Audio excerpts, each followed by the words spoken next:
Telugu Desam party నాయకులు ఒక్కొక్కరుగా మాట్లాడుతూ ఉన్నారు సార్. ముందుగా మహాసేన రాజేష్ ఈ అంశాన్ని లేవనెత్తితే ఆ తర్వాత సోమిరెడ్డి చంద్రమోహన్ రెడ్డి ఒక ట్వీట్ చేశారు. తర్వాత ఆదిరెడ్డి వాసు ఒక కమెంట్ చేశారు. అంతకుముందు శ్రీనివాసరెడ్డి కడప జిల్లా టీడీపీ ఇన్ఛార్జ్ లోకేష్కు డిప్యూటీ సీఎం పదవి ఇవ్వాలని కమెంట్ చేశారు.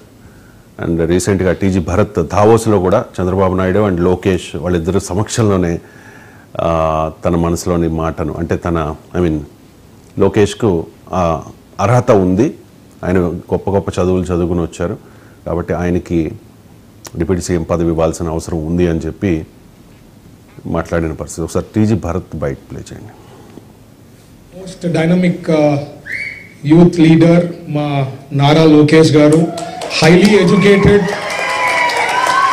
175 ఎమ్మెల్యేలు 25 ఎంపీలు ఆ రాజ్యసభ ఎంపీలలో స్టాన్ఫర్డ్ నుంచి చదివిన వాళ్ళు ఎవరు లేరండి. So very highly educated, so he knows what to do, when to do everything. So perfect blend ఉంది మాకు, ఇట్లా సీనియరు ఇట్లా జూనియరు. వీ హ్యావ్ అంటే లాంగ్ టర్మ్ విజన్, ఒక ఆలోచన చేస్తే ఫ్యూచర్ ఆఫ్ తెలుగుదేశం పార్టీకి ఉంది అని చెప్పేదానికి ఒక క్లారిటీ ఉందన్నమాట మా పార్టీలో. అండ్ నచ్చినా నచ్చకపోయినా ఎవరికైనా ఫ్యూచర్ ఇస్ లోకేష్ గారు. అండ్ కాబోయే ముఖ్యమంత్రి కూడా మన లోకేష్ గారు ఫ్యూచర్లో.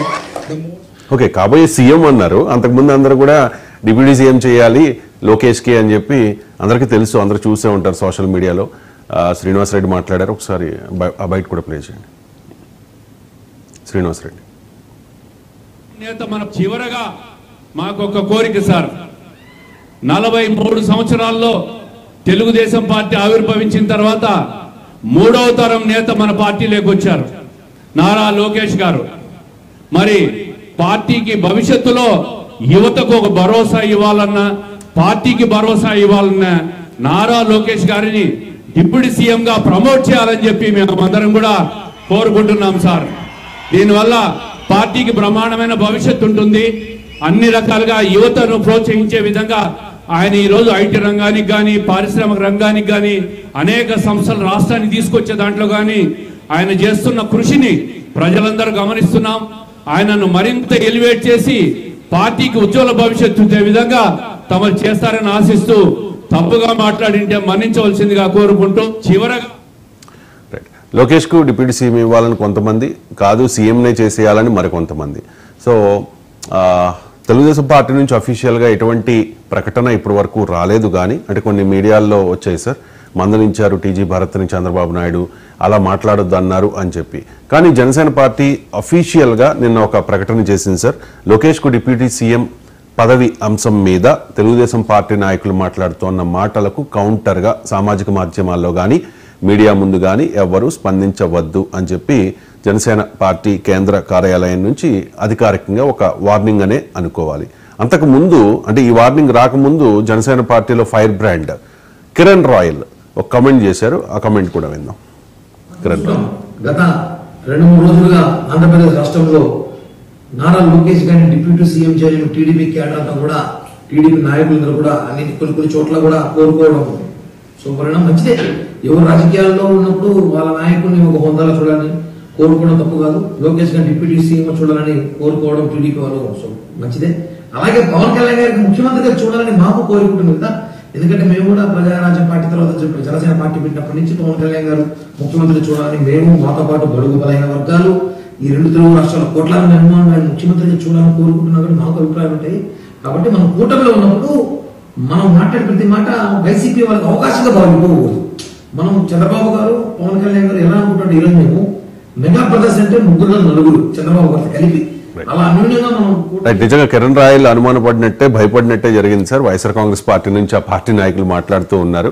చంద్రబాబు నాయుడు వెన్నుపోటు రాజకీయం స్టార్ట్ చేశారు. గతంలో ఎన్టీఆర్కి వెన్నుపోటు ఏ రకంగా పొడిచారో ఇప్పుడు పవన్ కళ్యాణ్ వాడుకుని ఆ రకంగానే వదిలేశారు. చంద్రబాబు నాయుడు నోటీసులో లేకుండా ఈ నాయకులందరూ అలా మాట్లాడరు కదా, ఇదంతా ఉద్దేశపూర్వకంగా జరుగుతోంది. పవన్ కళ్యాణ్ తొక్కేయడానికి, జనసేన పార్టీని తొక్కేయడానికి ఇదంతా జరుగుతోంది అని వైసీపీ ఆల్రెడీ గేమ్ స్టార్ట్ చేసింది సార్. సో ఎలా చూడాలి సార్ ఈ మొత్తం రాజకీయం ఏంటి? అంటే జనసేనను తొక్కేస్తానికి ఇప్పటికిప్పుడు తెలుగుదేశానికి అవసరం ఉందని నేను అనుకోను. ఏ రాజకీయ పార్టీ అయినా శాశ్వతంగా ఏ పార్టీతో మైత్రి ఉండవు, రాజకీయాలు మారుతూ ఉంటాయి. ఇప్పటికిప్పుడు జనసేనను తొక్కేయాలనో పవన్ కళ్యాణ్ చిన్న చూపు చూడాలనో టీడీపీ యత్నిస్తోంది అనే వాదన నిజం కాదు. వైసీపీ సహజంగానే టీడీపీ జనసేన మధ్య దూరం పెంచాలని వైసీపీ కోరుకుంటుంది కనుక ఆ రకమైన వ్యాఖ్యానాలు చేస్తాయి. ఇప్పటి వరకు చంద్రబాబు నాయుడు లోకేష్లో పవన్ కళ్యాణ్కి ఇస్తున్న గౌరవంలో ఎలాంటి ప్రశ్న లేదు, తగ్గింపు కూడా లేదు. అదే సమయంలో చంద్రబాబు నాయుడు పట్ల పవన్ కళ్యాణ్ చూపుతున్న గౌరవంలో కూడా తేడా లేదు. మరి ఏంటి, ఎందుకు ఈ సమస్య వస్తుంది అంటే డెఫినెట్గా రాజకీయాల్లో వైసీపీ ఉంది, టీడీపీ ఉంది, జనసేన ఉంది, బీజేపీ ఉంది. 4 పార్టీలు రాష్ట్రంలో ఉన్నాయి. బీజేపీ జనసేన టీడీపీతో పోలిస్తే బీజేపీ జనసేనకు మరింత సన్నిహితం. రేపు అనివార్యంగా ఇప్పుడు చంద్రబాబు నాయుడు 2029 2034 ఆ తర్వాత రాజకీయం చేయలేడు కదా. అనివార్యంగా ఎవరినైనా వృద్ధాప్యం ఇబ్బంది పెడుతుంది, వయస్సు ఎవరికి ఆగదు, ఎంత శక్తివంతుడికైనా. అందుకే నేను 29 తర్వాత అంటాను, 34 తర్వాత అనుకుందాం. ఎప్పుడో ఒక చోట అయితే Chandrababu Naidu should give way to somebody else. ఆ ఎవరు సంబడినప్పుడు ఖచ్చితంగా లోకేష్ అవుతారు. అందువల్ల వైసీపీలో జగన్, జనసేనకు పవన్, టీడీపీకి లోకేష్, బీజేపీకి ఎవరుంటారు? వాళ్ళు ఆల్రెడీ జూనియర్ ఎన్టీఆర్తో మాట్లాడి పెట్టుకున్నారా తెలియదు మనకు. సో ఏదున్నా ఈ ముగ్గురు అయితే గ్యారంటీ, పవన్, లోకేష్, జగన్. ఇప్పుడు ఏమవుతుంది, ఈ కూటమి వచ్చాక పవన్ కళ్యాణ్కి అడ్వాంటేజ్ అయిపోయింది. ఎందుకంటే ఆయన కూటమి నిర్మాతలో ఒకరు. కూటమి విజయవంతం కావటానికి గేమ్ చేంజర్ చంద్రబాబు భాషలో చెప్పాలంటే ఈ అధికారంలోకి వచ్చాక చాలా వ్యూహాత్మకంగా అడుగులు వేస్తున్నాడు. ప్రతి మాట జాగ్రత్తగా వ్యూహాత్మకంగా ఉంటుంది. సో పవన్ కళ్యాణ్ మాట్లాడే తీరు, పవన్ కళ్యాణ్ స్టేట్మెంట్స్ కూడా తాజాగా మీకు తిరుపతి తొక్కే స్లాట్లో మనం చూసాం. ప్రజలు హర్షించే రీతిలో కూడా స్పందించాడు. టీడీపీ వాళ్ళు కుట్ర సిద్ధాంతాలు పట్టుకుని మాట్లాడుతున్న సమయంలో బేషరతుగా క్షమాపణ చెప్పేశాడు పవన్ కళ్యాణ్. చెప్పడమే కాకుండా టీటీడీ చైర్మన్ చెప్పు అన్నాడు. ఆయన చెప్పక తప్పనిసరి పరిస్థితి. అంతకుముందు ఎవరో ఏదో అడిగితే చేస్తానా అన్నవాడు కూడా. సో ఇలా జరుగుతూ హోంమంత్రిని బహిరంగంగానే ప్రశ్నించాడు, మీరు నేను తీసుకుంటే వేరే రకంగా ఉంటుంది అని. ఇవన్నీ కూడా క్లియర్గా పవన్ కళ్యాణ్ ఇప్పుడు నెలలో 14 రోజులు జనంలో ఉంటాను అని ప్రకటించాడు. సో పవన్ కళ్యాణ్ అసెట్ చేసుకుంటున్నాడు. అసెట్ చేసుకుంటున్నా అంటే చంద్రబాబు నాయుడు కన్నా తానే అధికమో అని ఎక్కడా అసెట్ చేసుకోవడం లేదు. చంద్రబాబు నాయుడు నాయకత్వంలో తాను పనిచేస్తున్నాననే అంశాన్ని పదే చెప్తున్నాడు. కానీ అనివార్యంగా లోకేష్తో కంపేర్ చేసినప్పుడు అసెట్ చేసుకున్నట్టే అవుతుంది. ప్రత్యేకంగా పవన్ కళ్యాణ్ లోకేష్తో కంపేర్ చేసుకొని పనిచేస్తున్నాడు అని అనుకోను. కానీ నెక్స్ట్ జనరేషన్కి వచ్చినప్పుడు మాత్రం పవన్ కళ్యాణ్ చంద్రబాబు విషయంలో చంద్రబాబు ఆధిక్యత, కానీ పవన్ కళ్యాణ్ లోకేష్ల విషయం వస్తే అనివార్యంగా పవన్ కళ్యాణ్కి ఆధిక్యత ఉంటుంది. ఎందుకంటే మరి ఆయన ఆ రోల్ ప్లే చేస్తున్నాడు, చేశాడు కనుక. ఇది సహజంగానే టీడీపీలో చిన్న విషయం సార్. మరి పవన్ కళ్యాణ్ కంటే లోకేష్ సీనియర్ కదా రాజకీయాల్లో, జూనియర్లు ఉండాలని రాజకీయాల్లో. మోడీ కన్నా చంద్రబాబు నాయుడు సీనియర్, అసలు అర్థలేని ప్రశ్న అది. సీనియర్లు రాజకీయాలు అది గవర్నమెంట్ బ్యూరోక్రసీ అండి. మోడీ కన్నా చంద్రబాబు సీనియర్ కదా, మరి మోడీ ఎందుకు prime minister, Chandrababu Naidu chief minister ఎందుకైండు? చంద్రబాబు నాయుడు గారు, రేవంత్ రెడ్డి కంటే సీనియర్లు కాంగ్రెస్ లో లేరా? బుచ్చయ్య చౌదరి గారు ఇంకా మరి ఆ ప్రశ్న వల్ల ఉపయోగం ఏముంటుంది? అంటే వాళ్ళనేది అట్లాంటి ప్రశ్నలకు అర్థమే లేదు కదా. అందువల్ల అంటే నా ఫ్లో దెబ్బతినే ప్రశ్న అది, అల్ల ఉపయోగం ఏం లేదు. సో ఇప్పుడు నేను మాట్లాడేది ఆగిపోయే ప్రమాదం ఉంటుంది. సో అందువల్ల ఇక్కడ ఏంటి, ఇక్కడ మనకు అర్థం కావాల్సింది అంటే అనివార్యంగా లోకేష్ అలాగే పవన్ కళ్యాణ్ అనేటువంటి కంపారిజన్ వచ్చినప్పుడు పవన్ కళ్యాణ్ మోర్ అసర్టివ్గా, మోర్ ఇన్ఫ్లుయెన్షియల్గా కనబడుతున్నాడు. ఇది టీడీపీ వారు అంగీకరించలేని పరిస్థితికి వస్తుంది. ఎందుకు వస్తుంది అంటే మరి ఎలా, మా పరిస్థితి ఏంటి అంటే చంద్రబాబు నాయుడు ఏమో ఉన్నంత కాలం పవన్ కళ్యాణ్ క్రియాశీలకంగా చంద్రబాబు నాయుడు వ్యవహరిస్తున్నంత కాలం పవన్ కళ్యాణ్ మీకు లోకేష్కు ఆ అవకాశం రాదు. పవన్ కళ్యాణ్ డెఫినెట్గా ఆధిక్యత సాధిస్తాడు. పవన్ కళ్యాణ్ అసెట్ చేసుకుంటున్నాడు. అందువల్ల అని చెప్పి చంద్రబాబు నాయుడు క్రియాశీలకంగా ఉండొద్దని అనలేము. ఈ డైలమా అనేది టీడీపీలో కనబడుతోంది. ఇప్పుడు మీరు కేవీఆర్ రాధాకృష్ణ కూడా తన వ్యాఖ్యానాలు చేసినట్లు మర్రి చెట్టు కింద ఏ చెట్టు మొలవదు, చంద్రబాబు నాయుడు క్రియాశీలకంగా ఉన్నంత కాలం లోకేష్గా గుర్తింపు రాదు, ఇలాంటి వ్యాఖ్యానాలు ఎందుకు చేస్తున్నారు అంటే ఈ కంపారిజన్ అంటే చంద్రబాబు నాయుడు పవన్ కళ్యాణ్ కంపారిజన్ చంద్రబాబు నాయుడే పెద్ద, చంద్రబాబు నాయుడే నాయకుడు, అందులో డిస్ప్యూట్ లేదు. ఆ విషయంలో పవన్ కళ్యాణ్ కూడా వేరే రకంగా వివరించడం లేదు. కానీ పవన్ కళ్యాణ్ లోకేష్ కంపారిజన్ వస్తే ఇప్పుడున్న రాజకీయ పరిస్థితుల్లో ఖచ్చితంగా పవన్ కళ్యాణ్ది ఆధిక్యత కనబడుతోంది. ఇది టీడీపీ వారు ఇప్పటికిప్పుడు పవన్ కళ్యాణ్ పైన వ్యతిరేకత లేకపోయినా తమ పార్టీకి ఇది నష్టంగా ఉండే ప్రమాదం ఉంది అని భావిస్తున్నారు. తమ పార్టీకి నష్టంగా ఉంది అనే ప్రమాదం ఎందుకు భావిస్తున్నారంటే 29 తర్వాత 34 తర్వాత చంద్రబాబు నాయుడు క్రియాశీలకంగా ఉండలేడు. అప్పటికి లోకేష్ ఎమర్జ్ కాడు, పవన్ కళ్యాణ్ పవర్ఫుల్ అవుతాడు, బీజేపీ కూడా ఆయనకు అండగా ఉంటుంది. అప్పుడు రాజకీయం అంతా పవన్ కళ్యాణ్ వర్సెస్ జగన్ గా జరిగితే మా పరిస్థితి ఏంటి అని తెలుగుదేశంలో పునరావృతం మొదలైంది. ఇది పవన్ కళ్యాణ్కు వ్యతిరేకంగానో జనసేనకు వ్యతిరేకంగానో జరుగుతున్నదని అనుకోను. అనివార్యంగా తెలుగుదేశం పార్టీలో అదొక రాజకీయ పార్టీ, జనసేన ఇంకో రాజకీయ పార్టీ. తెలుగుదేశం పార్టీ తన రాజకీయ అస్తిత్వం గురించి ఆలోచిస్తుంది కదా. అందువల్ల తెలుగుదేశం నాయకులు తొందరపడకపోతే అంటే లోకేష్ కూడా ఈక్వల్ స్టేచర్ ఇవ్వకపోతే ఇది టీడీపీ జనసేనల మధ్య అసిమెట్రీగా మారుతుంది. అంటే పవన్ కళ్యాణ్ లోకేష్ల మధ్య ఉన్న అసిమెట్రీ కాస్త పవన్ కళ్యాణ్ లోకేష్ల మధ్య ఉండే అసిమెట్రీ కాస్త టీడీపీ జనసేనల మధ్య అసిమెట్రీగా మారుతుంది. అంటే అసమానతలు అంటే అసిమెట్రీ అంటారంటే ఈక్వల్ సిచ్యువేషన్ లేని పరిస్థితిని. సో ఇది ఎట్లా తమకు ఫ్యూచర్కు నష్టం జరుగుతుంది అనేది టీడీపీ వారి ఆందోళన. అందుకే మీకు లోకేష్ డిప్యూటీ సీఎం చేస్తే అటు టీడీపీ నుంచి డిప్యూటీ సీఎంగా లోకేష్, జనసేన నుంచి డిప్యూటీ సీఎంగా పవన్ కళ్యాణ్. సో ఇద్దరు కూడా ఈక్వల్ ప్లేన్ మీద ఉంటారు అని సహజంగానే ఇది జనసేన అంగీకరించదు. ఎందుకంటే ఇక్కడ ఇప్పుడు బట్టి విక్రమార్క కాక సీతక్కను ఇంకో ఉప ముఖ్యమంత్రి చేస్తా అనే ప్రతిపాదన కూడా వచ్చింది. బహుశా రేవంత్ అది కోరుకుంటాడు కూడా, కానీ బట్టి విక్రమార్క కోరుకున్నాడా? మీరు కర్ణాటకలో సిద్ధరామయ్య ముఖ్యమంత్రి అయినప్పుడు డీకే శివకుమార్ ఉప ముఖ్యమంత్రిగా ఉంటూ పరమేశ్వర ఇతరులకు కూడా ఉప ముఖ్యమంత్రులు అవుతారని ప్రతిపాదన వచ్చింది. శివకుమార్ అంగీకరించలేదు కదా. అందువల్ల కర్ణాటకలో శివకుమార్ అంగీకరించినట్లు, తెలంగాణలో బట్టి విక్రమార్క అంగీకరించినట్లు, మీకు ఈవెన్ ఆంధ్రప్రదేశ్లో కూడా పవన్ కళ్యాణ్ అంగీకరించాడు. ఇంకా కనీసం కర్ణాటక తెలంగాణలో అయినా పార్టీ ఒకటే, కాంగ్రెస్ పార్టీ. ఇక్కడ రెండు వేరు పార్టీలు. అందువల్ల కాంగ్రెస్ పార్టీలోనే ముఖ్యమంత్రి పదవికి పోటీ చేసిన నాయకుడు తనతో పాటు మరొక ఉప ముఖ్యమంత్రి అంగీకరించకపోతే ఒక మిత్రపక్షమైన జనసేన ఎట్లా అంగీకరిస్తుంది? సో అందువల్ల జనసేనలో ఈ ప్రశ్న తమ నాయకుడి పవన్ కళ్యాణ్ పాత్రకు మళ్ళీ పోటీగా లోకేష్ తీసుకొస్తే మేము అంగీకరించలేము. అందువల్ల మా పోటీ లోకేష్తో ఉండకూడదు, మాకు పోటీ ఏమైనా ఉంటే చంద్రబాబు నాయుడుతో ఉండాలి. అందుకే మా పవన్ కళ్యాణ్ ముఖ్యమంత్రి కావాలని కూడా మేము కోరుకోవడంలో తప్పే ఉంది అని వాళ్ళు మొదలుపెట్టారు.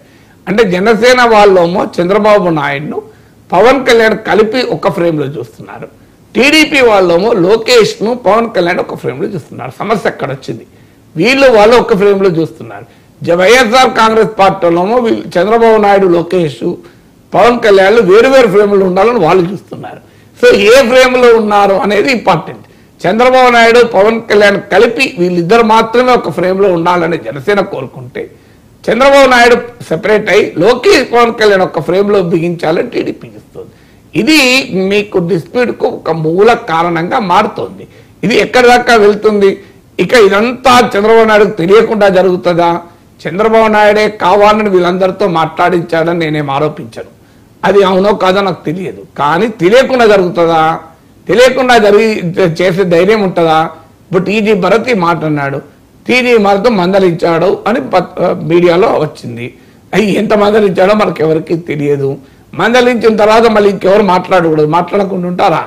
ఇంతమంది ఇప్పుడు ఇక్కడ తెలంగాణలో చూసాం, కేటీఆర్ ముఖ్యమంత్రి చేయాలి, కేటీఆర్ ముఖ్యమంత్రి చేయాలని స్టేట్మెంట్ ఇచ్చారు. కేసీఆర్ మందలించారని పక్కన స్టేట్మెంట్ వస్తుంది. ఇప్పుడు కూడా ఇది జరుగుతుంది, ఇంకా ఫ్యూచర్లో ఇలాగే జరుగుతుంది. తెలుగుదేశం నాయకులు అంటూ ఉంటారు చంద్రబాబు నాయుడు మందలించాడని వార్తలు వస్తూ ఉంటాయి అనుకూల పత్రికల్లో. ఎందుకు మందలించారని వార్తలు రావడమో జనసేన వాళ్ళని సంతృప్తిపరచడానికి, వీళ్ళు అనడమేమో తెలుగుదేశం వాళ్ళని సంతృప్తిపరచడానికి. నాకు ఇప్పటి గుర్తు, మాకు చిన్నప్పుడు ఒక తిక్కలోడు ఉండే మా బంధువులలో, బాగా తిక్కల అబ్బాయి వాడు. సో వాడు బాగా దుర్మార్గంగా ప్రవర్తించేవాడు అందరం కలిసినప్పుడు. సో మా నాన్న రోజు చెప్పాడు, అరే వాళ్ళు వస్తున్నారా ఇవాళ, వాడు ప్రతిసారి ఓవర్ యాక్షన్ చేస్తున్నారా, భరించలేకపోతున్నాం, కానీ బంధువులు ఏం అనలేకపోతున్నాం, నువ్వు ఒక పని చేయరా, వాడు వచ్చుడుతున్న మన సంగతి తెలిసి తుక్కు తన్ను, నువ్వు తంటున్న సమయంలో నేనేమో అరే అట్లా చేయదురా, అది మన ఇంటికి బంధువులుగా వచ్చిండ్రా, మేము అట్లా తంటరాదా అని నేనంటా, నువ్వేం పట్టించుకోక ఇంకా కొట్టు అని చెప్పిండు మా నాన్నే. వాడు వచ్చిండు, అప్పటికి మేము వాడిని భరించలేకపోతాను, అందరం విపరీతంగా ఉత్తి కారేస్తున్నాడు. మా నాన్నుడి అరే ఏం పడరా అది, అరే మన ఇంటికి బంధువులతో కొడతారా, అది పద్ధతారా అని మా నాన్నడు. నేను ఇంకా 4 ఎక్కువ ఉతుకుడు, అయిపోయింది కదా పని. అంటే కొట్టమని చెప్పింది తండ్రి, అంతే. అంటే ఇక్కడ అనమని చెప్పింది చంద్రబాబు నాయుడు గారు. అనమని చెప్పిందని అనడం లేదు, మీరు అనట్లేదు, but there is a chance. వినకపోతే తప్పది, ముందే క్లారిటీ ఇచ్చారు. అదే సార్, ఒక పోల్చినప్పుడు ఇప్పుడు గులాబీ పువ్వుతో పోలిస్తే గులాబీ పువ్వు కాదండి, పోలికలు అర్థం కావాలి. అదే సార్, పోల్చడం అనేది వర్డ్ టు వర్డ్ ఉండదు. ఇది గులాబీ పువ్వు లాగా సుకుమారంగా ఉన్నాడు అంటే గులాబీ పువ్వు లాగా ఇట్లా అంటే రేకులు పడిపోతాయని కాదు కదా. కంపారిజన్లు చేసినప్పుడు మీకు అర్థం కావాల్సింది ఆ కంపారిజన్ ను ప్రతీకాత్మకంగా చూడాలి, పోలికగా చూడాలి, అలంకారంగా చూడాలి. కానీ ఎగ్జాక్ట్ గా చూస్తామంటే ఈ గ్లాసు అందమే ఈ గ్లాసు ఖడ్గం లాగా ఉంది అంటే దీంతో ఇట్లా పొడుతుంది కాదు కదా. సో మీరు అంత వాయకంగా పోలిస్తే నేనేం చేయాలి? నేను ఆ మాట అనలేదు. నేను అన్నదేంటి అంటే మా ఉదాహరణకు ఎందుకు చెప్పానంటే మా అక్కడ ఒక దుర్మార్గం వాడు దుర్మార్గులుగా మా ఇంటికి వస్తున్నాడు కనుక మా నాన్న పెద్ద మనిషిగా వ్యవహరించాడు, నేను చేయాల్సిన పని చేశాను. ఇక్కడ కూడా జరిగేది అదే. చంద్రబాబు నాయుడు చేయిస్తున్నాడని నేను ఆరోపించడం లేదు, కానీ చంద్రబాబు నాయుడు నష్టకపోతే చంద్రబాబు నాయుడు కనుక తీవ్రంగా ఫీల్ అవుతాడు అనుకుంటే ఏ తెలుగుదేశం నాయకుడు మాట్లాడాడు? చంద్రబాబు నాయుడు మైండ్ తెలియకుండా ఇప్పుడు కేసీఆర్ మందలిస్తాడు నిజంగా అనుకుంటే కేటీఆర్ ముఖ్యమంత్రి ఎవరైనా అంటారా అండి? ఏ టీడీపీ నాయకుడు చంద్రబాబు నాయుడు కోపానికి గురి కావాలని కోరుకుంటాడా? కామన్ సెన్స్ చెప్తుంది కదా. చంద్రబాబు నాయుడుకి ఇష్టం లేని మాట మాట్లాడగలరు టీడీపీ వాళ్ళు, మాట్లాడతారు ఎవరైనా. వాళ్ళంత అమాయకులు కాదు కదా. టీజీ భరత్ కానీ సోమిరెడ్డి చంద్రమోహన్ రెడ్డి సీనియర్ నాయకులు కదా, వాళ్ళకి తెలియదు చంద్రబాబు నాయుడు మైండ్ ఏంటి అని. చంద్రబాబు నాయుడు చెప్పకపోవచ్చు మీరు ఇలా మాట్లాడండి అని, ఎందుకంటే చంద్రబాబు నాయుడు అలా డిస్టర్బ్ చేస్తాను నేను అనుకోను. ఎందుకంటే దీన్ని ఇంకా లోకేష్ పవన్ కళ్యాణ్ మధ్య పోలికను చంద్రబాబు నాయుడే ఎంకరేజ్ చేస్తాడని అనుకోను, ఎందుకంటే అది ఆయనకు కూడా నష్టం కదా. కానీ చంద్రబాబు నాయుడు కూడా ఆ కన్సర్న్ ఉంటుంది కదా. సో రేపు లోకేష్ ఉప ముఖ్యమంత్రి పదవి చేయాలన్నా జనం నుంచి ఒత్తిడి వచ్చింది, మా పార్టీ నుంచి నాకు అనివార్యమైంది అని అనడానికి కూడా ఆస్కారం. అంటే ఒక ఫీలరా సార్? ఫీల్ నాకు ఎలా తెలుస్తుంది ఫీలరా అంటే రియాక్షన్స్ ఎలా వస్తాయి మాత్రం ఖచ్చితంగా నేను చెప్పగలను. చంద్రబాబు నాయుడు ఆనందపడడు, వ్యతిరేకిస్తాడు, కోపానికి వస్తాడు, భరించలేడు అంటే మాత్రం ఎవరు మాట్లాడరు. ఇది కామన్ అని చెప్తుంది. అంత సాహసం చేయలేరు. బట్ జనసేన పార్టీ అఫీషియల్ గా ప్రకటన ఇచ్చింది ఎవరు మాట్లాడొద్దని చెప్పి. తెలుగుదేశం పార్టీ అయితే ఇప్పటి వరకు అఫీషియల్ గా చెప్పలేదు, బట్ మందలించారు అని మాత్రమే వార్తలు వచ్చాయి సార్. అంటే అగ్రస్థాయి నాయకుల్లో మాత్రం వాళ్ళందరూ కూడా చాలా కామ్గా కుంభనంగా ఉన్నప్పటికీ కూడా సోషల్ మీడియాలో Telugu Desam party social media versus Janasena party social media అన్నట్టుగా ఇప్పుడు వార్ జరుగుతోంది సార్. సోషల్ మీడియాలో ఒక రేంజ్లో ఉతికారేసుకుంటున్నారు ఒక్కొక్కరు కూడా. అంటే ఇది అల్టిమేట్గా ఆ రెండు పార్టీల మధ్య సంబంధాల మీద ఎఫెక్ట్ చూపించదంటారా? ఇప్పుడు అవ్వచ్చు, లేకపోతే భవిష్యత్తులో అవ్వచ్చు. చాలా సార్లు చెప్పాను, మళ్ళీ నేను ఊహాగానాలు సార్ ఆల్రెడీ స్టార్ట్ అయింది. సో దీని వల్ల ఏమో కూటమి విడిపోతుంది, చెడిపోతుంది అని కంక్లూజన్ రావడంలో అర్థం లేదు. కానీ రెండు రాజకీయ పార్టీలు పొత్తు పెట్టుకున్నప్పుడు ఇలాంటిది సహజ పరిణామం. దీన్నేమి ఇప్పటికిప్పుడు ఎక్కడా పవన్ కళ్యాణ్ చంద్రబాబు నాయుడు పట్ల, లోకేష్ పట్ల పవన్ కళ్యాణ్ చాలా హుందాగా వివరిస్తున్నారు. ఆ మాటకు వస్తే చంద్రబాబు నాయుడు, లోకేష్ కూడా పవన్ కళ్యాణ్ పట్ల చాలా గౌరవంగా వివరిస్తున్నారు. సార్ రీసెంట్ గా జరిగిన ఒక కార్యక్రమంలో కూడా పవన్ కళ్యాణ్ గారు వస్తూ ఉంటే చంద్రబాబు నాయుడు గారు, లోకేష్ గారు ఇద్దరు లేచి నిలబడి ఆయనకు స్వాగతం పలికారు. అందులో అనుమానమే లేదు. మీకు ఎక్కడా పవన్ కళ్యాణ్ పట్ల గౌరవాన్ని కానీ చంద్రబాబు నాయుడు కానీ లోకేష్ కానీ చూపడం లేదు. వారి పట్ల పవన్ కళ్యాణ్ కూడా అగౌరవం చూపలేదు. Let us be very clear. ఇది వ్యక్తులుగా మధ్య ఘర్షణ కాదు. ఇదేదో లోకేష్ కు పవన్ కళ్యాణ్ కు పడడం లేదు, వాళ్ళిద్దరి మధ్య ఏదో ఆధిపత్య పోరు అనుకుంటే చాలా పొరపాటు. ఒక రెండు భిన్నమైన రాజకీయ పార్టీలు, ఇద్దరి రాజకీయ కన్సర్న్స్ రైటు. ఇక టీడీపీది రైటా, జనసేనది రైటా అంటే ఎవరిది వాళ్ళకి రైటు. ఇప్పుడు టీడీపీ తన భవిష్యత్తుకు తమ నాయకుడు ఎమర్జ్ అయి ఉండాలి అని కోరుకోవడంలో తప్పు కాదు కదా. ఇప్పుడు అలాగే జనసేన తమ నాయకుడికి పోటీ అంటూ ఉంటే చంద్రబాబు నాయుడుతో ఉండాలి అని వాళ్ళు కోరుకోవడం తప్పు కాదు కదా. ఈ రెండు రాజకీయ పార్టీలు కావాలని ఘర్షణ పడుతున్నాయనుకుంటే పొరపాటు, నాయకులు కావాలని ఘర్షణ చేస్తున్నారంటే పొరపాటు. టీడీపీ జనసేన మధ్య వైరంగా చూడకూడదు, ఇది ఒక రకమైన అనివార్యతగా చూడాలి. వైరంగా చూసినప్పుడు మీరు భవిష్యత్తు పైన ఏమవుతుంది, కూటమి చెడిపోతుందా విడిపోతుందా అని రెచ్చిపోవడానికి అవకాశం వస్తుంది. ఎందుకంటే ఇది యాంకర్స్ రెచ్చిపోయే అంశమే కాదు, ఎందుకంటే యాంకర్లు రెచ్చిపోయి విశ్లేషకులు రెచ్చగొట్టే అంశం కాదు. నేను చెప్తున్నది ఒక ఆబ్జెక్టివ్ పొలిటికల్ ఎనాలిసిస్ చెప్తున్నా. ఆబ్జెక్టివ్ పొలిటికల్ ఎనాలిసిస్ ఏంటంటే టీడీపీ తన భవిష్యత్తు కోరుకుంటుంది, జనసేన తన భవిష్యత్తు కోరుకుంటుంది. ఇది నేరము కాదు, తప్పు కాదు. టీడీపీ తమకు రేపు భవిష్యత్తు దృష్ట్యా లోకేష్ ఎవాల్వ్ అయి ఎస్టాబ్లిష్ అయి ఉండాలి అని టీడీపీ కార్యకర్తలు కోరుకోవడం నేరం కాదు. టీడీపీ నాయకులు భావించడం తప్పు కాదు, ఈవెన్ చంద్రబాబు నాయుడు భావించడం తప్పు కాదని. ఆయన తెలుగుదేశం పార్టీ మనుగడ గురించి ఆలోచించకపోతే దేని గురించి ఆలోచిస్తాడు? ఇది పవన్ కళ్యాణ్ తగ్గించడానికి చేస్తున్న పని అని నేను అనుకోను. ఇప్పుడు ఇద్దరు పోటీ పడతారు ఐఐటి కొరకు, ఒక క్లాసులో 30 మంది ఉంటారు ఐఐటి కొరకు. ఐఐటి మంది 30 మంది పోటీ పడతారు, తమకు సీట్ రావాలని పోటీ పడతారు తప్ప పక్కోని సీట్ రావాలని దుర్మార్గంతో పక్కోని మీద దేశంతో పోటీ పడడు కదండి. ఇప్పుడు క్లాసులో ఉన్న 30 మంది ఏమని ఫీల్ అవుతారు? మా 30 మంది సీట్లంతా మంచిగానే ఫీల్ అవుతారు. అక్కడ ఉన్నాయి 30 సీట్లు లేవు, అక్కడ ఉన్నాయి 30 సీట్లు, ఇక్కడ ఉన్నది ఒక సీట్. ఆడ 30 సీట్లు లేవు, ఆడ 30 సీట్లు ఉంటే ప్రాబ్లం లేదు, 10 సీట్లు ఆడ ఉన్నాయో 10 సీట్లు ఉన్నాయి అనుకోండి. అందువల్ల ఇక్కడైనా అక్కడైనా పోటీ ద్వేషంతో కాదు. ఇక్కడ జనసేన పైన పవన్ కళ్యాణ్ పైన ద్వేషంతో తెలుగుదేశంలో ఈ భావన ఏర్పడుతుందని అనుకోను. అనివార్యంగా వచ్చేటువంటి డైమెన్షన్ ఇది. ఎందుకంటే రెండు పార్టీలు, జనసేన పెరగాలని జనసేన కోరుకుంటుంది, తెలుగుదేశం నిలబడాలని తెలుగుదేశం కోరుకుంటుంది. అందువల్ల లోకేష్ ఎలివేషన్ వల్ల తెలుగుదేశానికి ఫ్యూచర్ లీడర్షిప్ ఛాలెంజ్ ఉండకూడదు అని ఇంకో డైమెన్షన్ కూడా ఉంది. ఇప్పుడు ఇక్కడ మనం అనేక అనుభవాలు చూసాం. మీకు అఖిలేష్ యాదవ్, ములాయం సింగ్ యాదవ్ తనకు అవకాశం ఉన్న సమయంలోనే కొడుకును ముఖ్యమంత్రి చేసి కొడుకును ముఖ్యమంత్రిగా చూసుకున్నాడు. మీకు కేసీఆర్ చేయలేదు, రాహుల్ గాంధీని సోనియా గాంధీ చేయలేదు.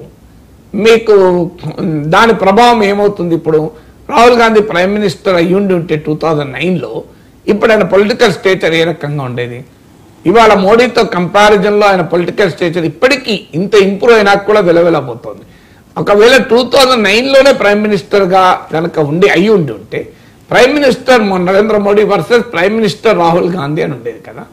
సో మీకు కేటీఆర్ను కనుక కేసీఆర్ ముఖ్యమంత్రి చేసి ఉంటే ఇలా రేవంత్ రెడ్డితో కంపారిజన్లో కేటీఆర్ చాలా హయ్యర్ లెవెల్లో ఉండేవాడు కదా.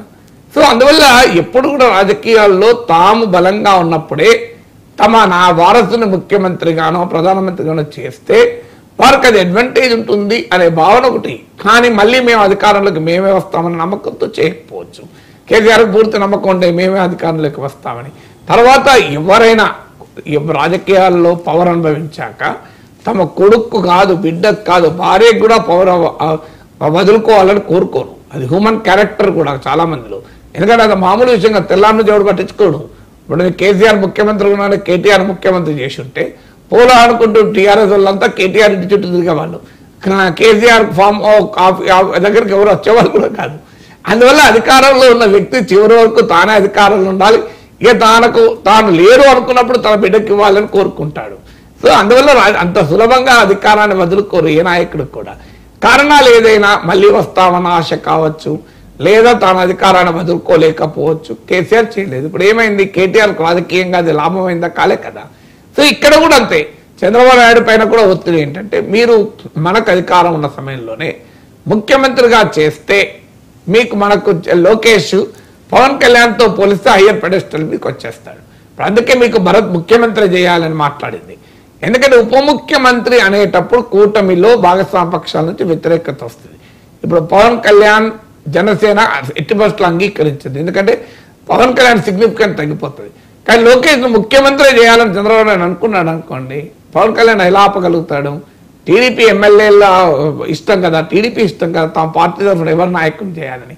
చంద్రబాబు నాయుడు నాయకుడిగా ఉంటేనే నేను కూటమిలో ఉంటాను అని పవన్ కళ్యాణ్ అనగలడా? ఒకవేళ అలా అని దూరం వెళ్ళినా ప్రజలు యాక్సెప్ట్ చేస్తారా? లేదు. ఒకవేళ పవన్ కళ్యాణ్ అలా అని దూరం వెళ్ళినంత మాత్రాన లోకేష్ ముఖ్యమంత్రిగా ఆపగలడా? అందువల్ల ఎవరిని తెలుగుదేశం పార్టీ తరఫున ముఖ్యమంత్రి చేయాలన్నది పూర్తిగా చంద్రబాబు నాయుడు చేతిలో ఉంటుంది, టీడీపీ చేతిలో ఉంటుంది. ఉప ముఖ్యమంత్రి చేయాలన్నప్పుడు మాత్రం జనసేన కూడా యాక్సెప్ట్ చేయాలి, బీజేపీ కూడా యాక్సెప్ట్ చేయాలి. జనసేన అందుకు ఈ పవన్ కళ్యాణ్ యాక్సెప్ట్ చేస్తానని అనుకోరు. ఎందుకంటే లోకేష్ ఉప ముఖ్యమంత్రి చేయడం పట్ల కాదని వ్యతిరేకత, ఆటోమేటిక్గా పవన్ కళ్యాణ్ ప్రత్యేకత పోతుంది కదా, అది జనసేన అంగీకరించదు. Not against Lokesh, but Pavan Kalyan significant తగ్గించడాన్ని అంగీకరించలేరు కదా. పవన్ కళ్యాణ్ సిగ్నిఫికెంట్ ఆటోమేటిక్గా తగ్గుతుంది ఇద్దరు ఉప ముఖ్యమంత్రులు వస్తే. అందువల్ల ఇప్పుడు ఈ డిమాండ్ ఏమొస్తుంది అంటే, ఈ కూటమిలో ఉండే డైనమిక్స్ వల్ల మనకి ఇబ్బంది ఉంది కనుక ఉప ముఖ్యమంత్రి ఎందుకు ఏకంగా సీఎంఏ చేసేస్తే అయిపోతుంది కదా. ఇప్పుడు సీఎం మళ్ళీ 2029 తర్వాత అధికారం ఉన్నా లేకపోయినా ఇబ్బంది. 2029 నాటికే లోకేష్ ముఖ్యమంత్రిగా చేస్తే జగన్మోహన్ రెడ్డితోని పవన్ కళ్యాణ్ తోని ఈక్వల్ స్టేచర్ లో ఫైట్ చేయగలుగుతారు. పవన్ కళ్యాణ్ తో ఫైట్ చేయాల్సిన అవసరం లేకపోతే జగన్ తోనైనా ఫైట్ చేయగలుగుతారు అనే యాంగిల్ ఉండొచ్చు. అందుకే పాసిబిలిటీ ఏంటి, ఉప ముఖ్యమంత్రి చేయాలంటే కూటమి డైనమిక్స్ అంగీకరించకపోతే చంద్రబాబు నాయుడు జాతీయ రాజకీయాలకు వెళ్ళే అవకాశం కూడా ఉంటుంది. ఆయనకు ఆ అడ్వాంటేజ్ కూడా ఉంది కనుక ఆయన మోడీ ప్రభుత్వంలో చాలా కీలక మంత్రిగా ఉండవచ్చు, లేదా ఆయన కావాలనుకుంటే వైస్ ప్రెసిడెంట్ కావచ్చు చంద్రబాబు నాయుడు.